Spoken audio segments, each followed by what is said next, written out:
I was raised a little bit more Haredi, I would say, which is not like a bad thing, but I think there are issues in that community. There was a point in my life where I left it all, assimilated. What brought me back was I was in Marat HaMachpelah in Hebron. I had a dream about by Shlishi. It made me, like you said, want to be part of that story.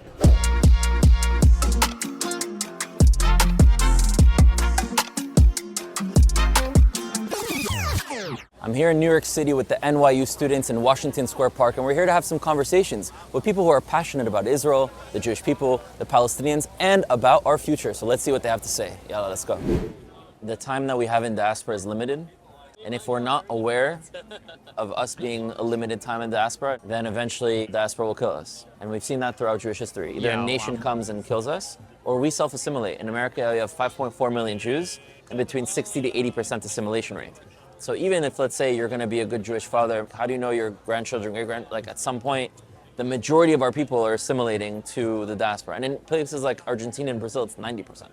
Yeah, like in the story of Hanukkah, there's always been a two-front war against the Jewish people, the spiritual and the physical. Obviously, Israel deals with the physical in the diaspora, and in Galut, we deal with the spiritual a lot more. But very often, it also turns to the physical every door, as I said. How do you think, like as a Jew and as a member of Am Yisrael, how we're able to convince Jews that it's time to wake up and become one nation again and join our national identity? Like practically, how does that happen? So I have to also accept that many of us are not going to be saved. If you look at the plague of darkness in the 10 plagues, 4/5 of the Jewish people are killed in the plague of darkness. And I think Galut is the plague of darkness. And we look at it even in the percentage-wise, 60 to 80% assimilation rate, that's really that same percentage that's being lost in the darkness that we live in. What we need to do is to try to reconnect Am Yisrael back to their identity and feeling a part of this Jewish story. Once they feel a part of that family, once they have the physical vessel, that's when they can get the Torah and the spirituality and everything that comes with it. Because if you have Torah without the body, you have no Torah Kaltai, right? But you need Torah after it has a vessel. That's why we needed to go through slavery first, in order to us to be understanding what it is to be a nation, in order to then on Al Sinai receive the Torah. So I think it could be done at the same time. I was raised with Torah and identity at the same time. Yeah. I'm sure you were too. Well, I'd say I was raised probably more with Torah than identity. Like I was raised a little bit more Haredi, I would say, which is not like a bad thing, but I think there are issues in that community. There was a point in my life where I left it all, assimilated. What brought me back was I was in Marat HaMachpelah in Hebron. I had a dream about by Shlishi. It made me, like you said, want to be part of that story. I'm moving back to Eretz Yisrael this summer.